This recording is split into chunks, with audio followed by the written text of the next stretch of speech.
কি বুঝলেন ডাক্তার বাবু, আমার স্ত্রী কি হয়েছে? আপনার স্ত্রী কি খেতে বেশি ভালোবাসে বলুন তো? ঘরোয়া খাবার খায় নাকি বাইরের খাবার খায়? আসলে বাইরের খাবারটাই বেশি পছন্দ করে। বেশিরভাগ দিনই তো আমি বাইরে থেকে নানান রকমের ফাস্ট ফুড কিনে এনে খাওয়াই।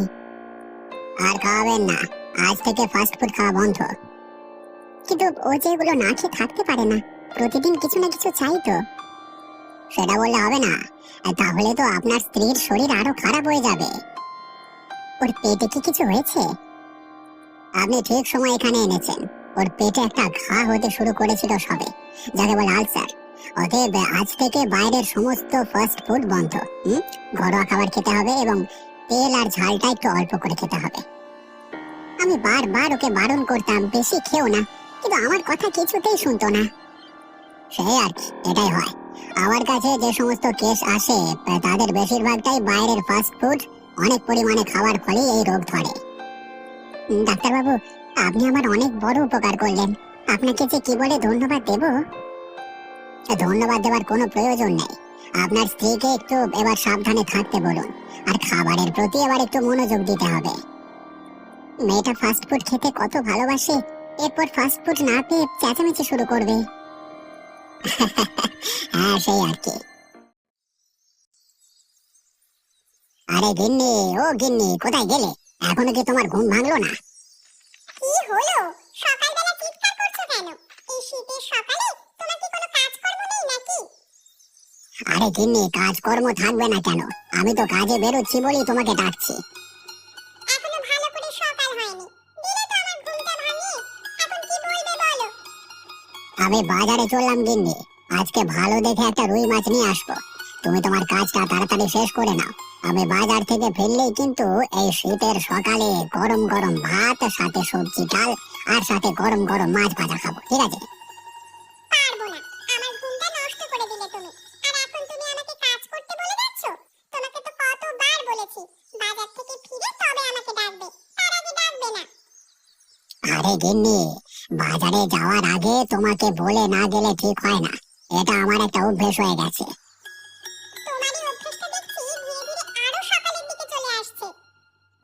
সেই আর কি। আসলে কি জানো তো, এই সকালবেলায় একটু না হাঁটাহাঁটি করলে শরীরের ঠিক খিদেটা হয় না। আচ্ছা গিন্নি, তুমি তাহলে তোমার ঘুমটা শেষ করে নাও। আমি তাড়াতাড়ি বাজারটা করে নিয়ে চলে আসি, হ্যাঁ? তারপর গরমা গরম ভাত খাবো। আচ্ছা, আর কিছু আনতে হবে নাকি ভেবে বলো দেখি। সবজি ডাল খাবে বললে তো, তাহলে একটু সবজিপত্র দেখে শুনে নিয়ে আসো। ঠিক আছে গিন্নি, তাই হবে। আমি তবে এখন চললাম, কেমন? ঠিক আছে ঠিক আছে, সাবধানে যেও।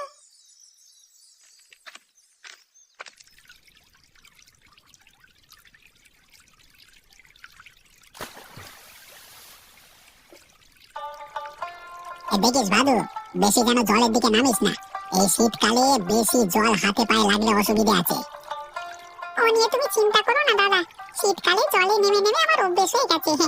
তুমি নেহাত পুকুরে জলে নামতে বারণ করলে তাই, না হলে আমি জলে নেমে মাছটা ধরতাম। না রে না, তুই কাজ করছিস ঠিক আছে, কিন্তু এইভাবে নিজের শরীরকে কষ্ট দেওয়ার কোনো মানে হয় না। যে কাজটা তুই পার থেকে দাঁড়িয়ে করতে পারবি, সেই কাজটা জলে নেমে করতে যাবি কেন? এই যে দাদা, অনেকগুলি মাছ এসে গেছে। এই রুই মাছ কিছু পড়েছে নাকি দেখতো। হ্যাঁ দাদা, রুই মাছ আছে। বলরাম বাবু আমার কাছ থেকে একটা রুই মাছ নেবেন বলেছেন আজকে, তাই জন্যই আর কি বলছি। আজকে আর কি জাল ফেলবো দাদা? না না, আজকে আর মাছ ধরবার প্রয়োজন নেই। হ্যাঁ রে বাদু, সবজির ক্ষেতের কি অবস্থা বল দেখি। ওখান থেকে কিছু সবজি নিয়ে যাওয়া যায় আজকে? অবশ্যই দাদা, যাবে না কেন? তাহলে আজকে মাছ আর সবজি দুটোই বাজারে নিয়ে যাই।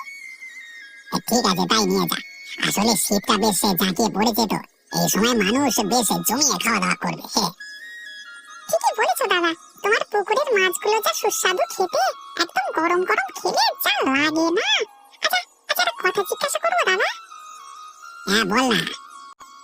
আসলে দাদা, তুমি যে আমাদের গ্রামের সমস্ত চাষীদের মধ্যে অন্যতম, তোমার সমস্ত চাষের জিনিস সবজি থেকে আরম্ভ করে এই মাছ পর্যন্ত তুমি মানুষকে বাকিদের থেকে খুব অল্প দামে দাও, এটা কেন করো দাদা? আসলে কি জানিস তো, আমার গ্রাম তো, আমি চাই যে আমার গ্রামের মানুষেরা ভালো খাবার খেয়ে সুস্থ থাকুক। আমার চাষবাসের সমস্ত জিনিসটাই খাঁটি, তুই জানিস তো। অতএব ভেজাল জিনিস মানুষের কাছে যায় না। এতে বলতে পারিস আমার নিজের খুব আনন্দ হয়। সত্যি দাদা, তুমি যদি আমাদের গ্রামে না থাকতে তাহলে বাকি গ্রামের হাতিদের মতো আমাদের হাতেও অনেক অসাধু ব্যক্তির উৎপাত বেড়ে যেত। সেই কারণেই তো আমি এই গ্রাম ছেড়ে যাইনি। যখন আমার প্রথম চাষের জিনিস যায় বাজারে, তখন কিন্তু অনেক ব্যবসায়ী আমার উপর হিংসে করেছিল। কেউ কেউ তো চেয়েছিল আমার এসব চাষ বন্ধ হয়ে যাক। তাই নাকি দাদা? তাহলে আর বলছি কি, তারপরে আমার কাছে এমন সুযোগ এসেছিল যে আমি এখানে চাষবাস করে সমস্ত চাষের মাল শহরে বিক্রি করি। তাতে আমার লাভটা অনেক বেশি হতো। কিন্তু আমি ছিলাম নাছোড় বান্দা। আমি মনে মনে প্রতিজ্ঞা করে নিয়েছিলাম এই গ্রামকে আমি উন্নত করবই করব। তুমি যদি না থাকতে তাহলে আমিও বোধহয় কাজকর্ম না পেয়ে ফ্যা ফ্যা করে ঘুরে বেড়াতাম। এই তোমার দৌলতে আমি কিছু করে কমে খেতে পারছি। ঠিক আছে ঠিক আছে, এত আবেগী হতে হবে না। তুই এখন এই মালপত্রগুলো নিয়ে যা, বাজারে তাড়াতাড়ি নিয়ে যা। ওদিকে বলরাম বাবু মনে হয় এতক্ষণে চলে আসবে। ও আমাকে পই পই করে বলেছিল একটা মাছ রেখে দিতে, সব থেকে বড় রুই মাছটা ওনাকে দিবি তো। ঠিক আছে দাদা, তুমি যেমন বলবে।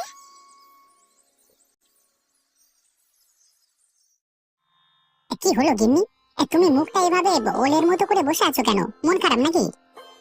ধুর, আমার ভালো লাগছে না। ডাক্তার বাবু আমাকে ফাস্ট ফুড খাওয়া বন্ধ করে দিলেন। কতদিন আগে থাকতে বলেছে গো? যতদিন না তুমি ভালোভাবে সুস্থ হচ্ছ। কিন্তু এতদিন ধরে আমি আমার প্রিয় খাবারগুলো না খেয়ে থাকবো কি করে? খেলে খাও, আমার তো কোনো অসুবিধা নেই। কিন্তু তারপরে তুমি পেটের যন্ত্রণায় ভুগবে, আবার তোমাকে হাসপাতালে ভর্তি করতে হবে। সেসব তুমি কি চাও? না না, সেসব আমি চাই না। কিন্তু তুমি বলো, তোমার প্রিয় খাবার তোমাকে যদি অনেক দিন ধরে না খাওয়ানো হয় তাহলে তোমার কেমন লাগবে? তোমাকে আরো একটা কথা বলবার আছে গিন্নি, সেটা এখনো বলিনি তোমাকে। কি কথা? তাড়াতাড়ি বলো, আমাকে আর জ্বালাতন করো না। আমি ভাবছি অফিস থেকে 1 মাসের ছুটি নেব। কেন? 1 মাসের ছুটি নেবে কেন? তোমাকে নিয়ে আমি গ্রামের বাড়িতে থাকবো। সেখানে 1 মাস থাকলেই তুমি ঠিক হয়ে যাবে। মানে গ্রামের বাড়িতে থাকলে আমি ঠিক হয়ে যাব? সেটা কিভাবে? শোনো শোনো, আমাদের গ্রামে এরকম ভেজাল খাবার পাওয়া যায় না। সেখানকার ভালো খাঁটি খাবার খেলে তুমি সুস্থ হয়ে যাবে। একই শীতকাল পড়ে গেছে, এখন থেকে যদি তোমার পেটে গরম গরম ভাত আর ডাল সবজি পড়ে না, তাহলে দেখবে 1 মাসের মধ্যেই তুমি একেবারে সুস্থ হয়ে উঠেছো। হ্যাঁ, আর কোনো রোগ তোমার থাকবে না। না না, আমি গ্রামে গিয়ে থাকতে পারবো না। ওখানকার পরিবেশ আমার ভালো লাগবে না। তুমি যাওনি বলে এই কথা বলছো। বিয়ের পর আমার সঙ্গে গ্রামে গেছো কতবার? হ্যাঁ, একবারও তো যাওনি। এখন সুযোগ এসেছে যখন, একবার গিয়ে থাকি চলো। দেখবে সেখান থেকে আর আসতে মন চাইবে না। তুমি যতই যাই বলো, তোমাদের গ্রামে কি আর শহরের মতো সুযোগ সুবিধা আছে? সুযোগ সুবিধা না থাকতে পারে, তোমার মতো অল্প বয়সে কারোর শরীর খারাপ হয় না ওখানে, তাও আবার এসব খাবার খেয়ে। ঠিক আছে, তুমি যখন বলছো তখন আমি যাব তোমার সাথে।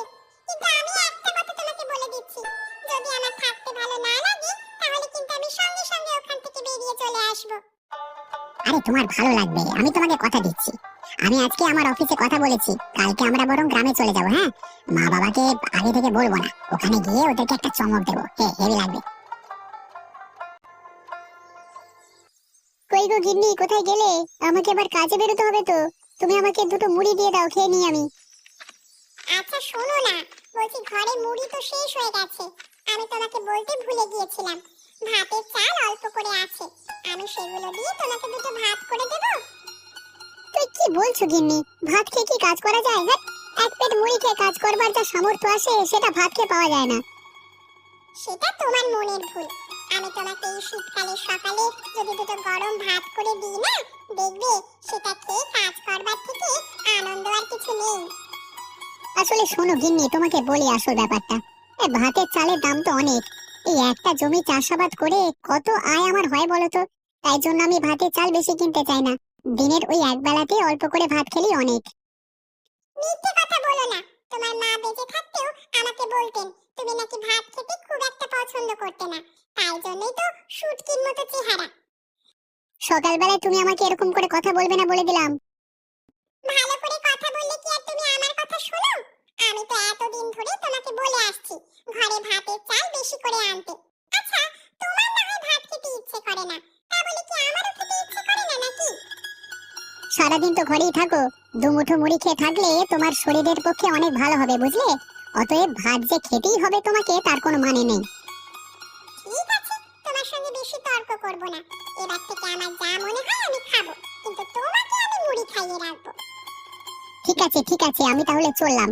ঘরে যখন মুড়ি নেই তাহলে আর কি খাবো? আসবার সময় আমি বরং মুড়ি কিনে নিয়ে চলে আসবো, ঠিক আছে? আর সাথে ভাতের চালও এনো। বেশি বকো না দেখি। মা, কোথায় গেলে মা? এই দেখো আমরা এসে গেছি। আমি আমার নিজের কানকে বিশ্বাস করতে পারছিলাম না। তোর গলা, তোরা এসেছিস। আমার যে কি আনন্দ লাগছে না। আয় আয়, ভিতরে আয়। বৌমা এসো, ভিতরে এসো। তোরা যে হঠাৎ করে চলে এসে আমাকে চমকে দিলি, আমি সেটা বুঝতেই পারিনি। হ্যাঁ মা, আমি সেটাই চেয়েছিলাম। তবে শীতটা জাঁকিয়ে পড়েছে বলো। হ্যাঁ, খুব ঠান্ডা পড়েছে। তা তোরা কি অনেক ভোর ভোর বেরিয়ে পড়েছিলিস? হ্যাঁ মা, একদম সকাল সকালই ঘরে এসে উঠতে চেয়েছিলাম। ভোর রাতে ট্রেন ছিল, সেটা ধরেই চলে এলাম। নাও স্নেহা, চাটা খাও তুমি। আমার তো বাইরে খাওয়া খাওয়া বারণ। তাহলে তুমি আমাকে চা খেতে বলছো কেন? আরে পাগলি, তুমি গ্রামে চলে এসেছো না, এখানের কোনো কিছু খেলে তোমার কিচ্ছু হবে না। বাইরের কিছু খাওয়া বারণ? কেন, কি হলো? আমরা কি তবে নাতিপুতির মুখ দেখতে চলেছি? না মা, সেটা নয়। আসলে ও শহরে ফাস্ট ফুড খেতে এত ভালোবাসতো যে সেই সব প্রতিদিন খেয়ে খেয়ে পেটে রোগ বাঁধিয়েছে। সেই জন্যই তো গ্রামের বাড়িতে 1 মাসের জন্য চলে এলাম। সে কি বৌমা, কি রোগ বাঁধালে? তোমার কি খুব অসুবিধা হয় নাকি? আসলে কদিন পেটটা খুব যন্ত্রণা করছিল। ও আমাকে নিয়ে হাসপাতালে ডাক্তার দেখালো। তখনই রোগটার কথা জানতে পারলাম। আসলে আমি বাইরের খাবার খেতে অনেক ভালোবাসতাম তো। না না বৌমা, তোমাকে এবার সাবধানে থাকতে হবে। তুমি কোনো চিন্তা করো না, এখানকার সব জিনিস খাঁটি। তোমাকে ভালো জিনিস খাইয়ে কদিনের মধ্যে সুস্থ করে তুলবো আমি। কি স্নেহা, তোমাকে তো বললাম গ্রামের সকাল দেখাবো। তা কুয়াশাচ্ছন্ন সকালের প্রকৃতি তোমার কেমন লাগলো বলো তো? আমার খুবই ভালো লাগলো গো। আমি মিথ্যে তোমাকে এতগুলো কথা বলেছিলাম। এখানে নিঃশ্বাস নিয়ে যেন খাঁটি অক্সিজেন পাচ্ছি। শহরে তো এত পরিমাণে ধুলো ধোঁয়া আছে, কল্পনার বাইরে। সেই আর কি, এই তো প্রথম দিন এলে, এরপর দেখবে আরো কত কিছু দেখাবো তোমাকে। এই সময় ধানের ক্ষেতগুলো দেখলে তোমার মন ভরে যাবে। আচ্ছা, মা বাবা কোথায়? বাবাকে তো দেখতে পাচ্ছি না। তাকে এখানে কোথায় পাবি? সে এখন বাজারে গিয়ে বাজার হাট করতে গেছে। এত সকালে? শীতকালে এত সকালে যাওয়ার কোনো মানে হয় না। সে কথা ওকে কে বোঝাবে? দেখ না, কিছুক্ষণ পরেই হয়তো আস্ত একটা মাছ নিয়ে এসে বলবে, গিন্নি আমাকে তাড়াতাড়ি ভাত দিয়ে দাও, শীতের সকালে গরম গরম ভাত খাবো। তাহলে মা, তুমি স্নেহাকে নিয়ে থাকো, হ্যাঁ? আমি বরং এরপর বাজার থেকে ঘুরে চলে আসি, বাবাকে একটু চমক দিয়ে দিই।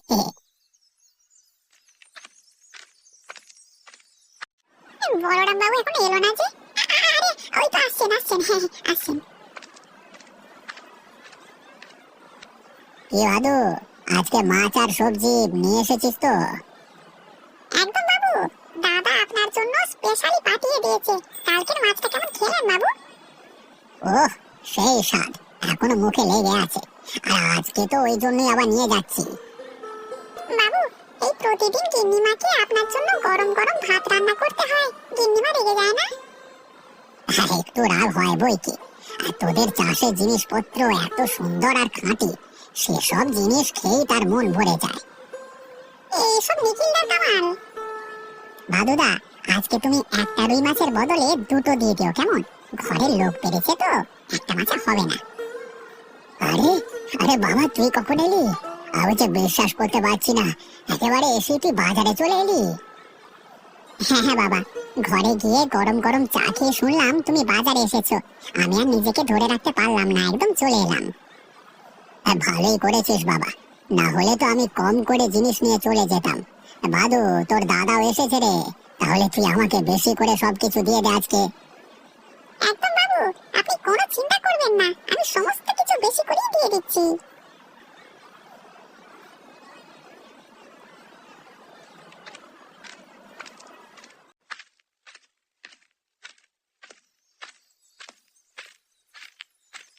বিলাস, দিন দিন এরকম শুকিয়ে যাচ্ছিস কেন? খাওয়া দাওয়া করছিস না নাকি? বেশি করে ভাত খা, দেখবি চেহারা আবার দুদিনে ফিরে আসবে। সেটাই তো খেতে পারি না দাদা, ছোটবেলা থেকেই ভাত খেতে আমার খুব একটা ভালো লাগে না। তুই একটা গাধা। এই শীতকালের সকালে তুই যদি গরম গরম ভাত দুটো খেয়ে আসিস না, তাহলে দেখবি কাজ করবার সামর্থ্য যেমন বাড়বে, তোর চেহারাও দুদিনে ফিরে যাবে। হ্যাঁ, আমার কাছে খাঁটি সবজি আর মাছ নিয়ে যাস, আমি তো কম দামে বিক্রি করবো সব, তাই না? আমার গিন্নিও সে কথাই বলে, কিন্তু আমি না। ওরে পাগল, তোর গিন্নি তোকে ঠিক কথাই বলে। গিন্নিদের কথা শোন, দেখবি তোরই ভালো হবে। কিন্তু দাদা আসলে ওই একটা জমি চাষাবাদ করে। আমি বুঝতে পেরেছি তুই কি বলতে চাইছিস। আমি ভাবছি আমাদের গ্রামে এরপর ভুট্টা চাষ করব। তখন আমি তোকে ঠিক কাজ দিয়ে দেবো, তোর কোনো চিন্তা নেই। টাকা পয়সার তোর কোনো অভাব হবে না, বুঝলি? সত্যি বলছো দাদা? তোমার কথা শুনে আমার খুব ভালো লাগছে গো। ঠিক আছে ঠিক আছে, তুই এখন কাজে যাচ্ছিস তো, যা। হ্যাঁ দাদা, এই জমিটাতে একটু যাচ্ছি। তাহলে তুই আয়, কেমন? আমাকেও এরপর একটু কাজে বেরোতে হবে, কিছু সার আনবার প্রয়োজন আছে। এলাম রে।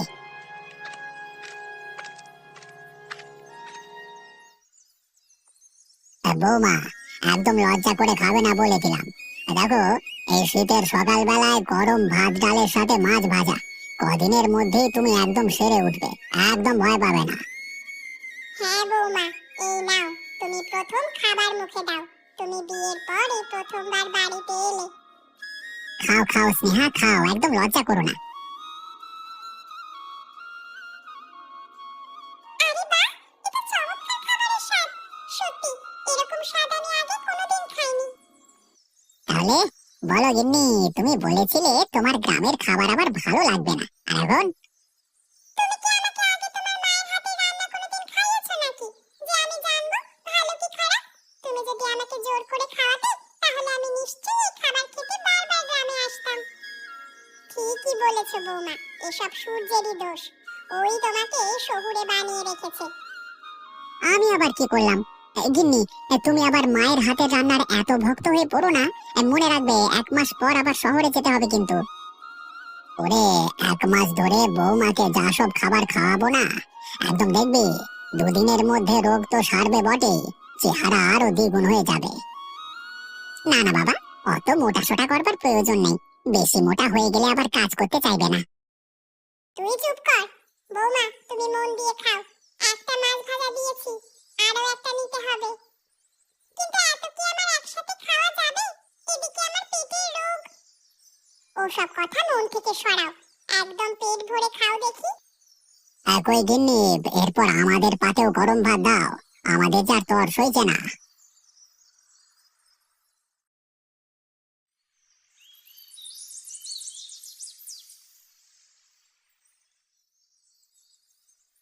আরে গিন্নি, তুমি ভাতের চাল কোত্থেকে পেলে?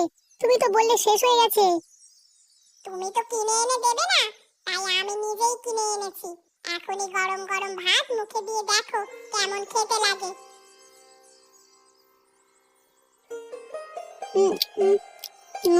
সত্যি গিন্নি, এই শীতের সকালে গরম ভাত খেতে খুব সুন্দর লাগছে গো। তোমাকে একটা সুখবর দেওয়ার আছে। কি সুখবর বলো?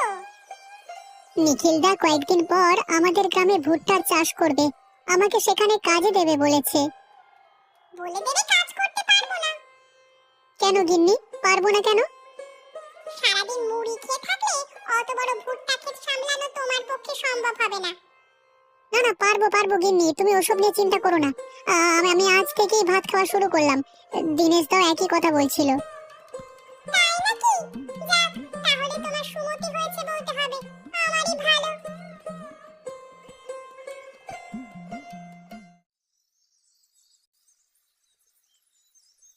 গিন্নি, 1 মাস তো হয়ে এলো, এরপর তো আমাদেরকে চলে যেতে হবে।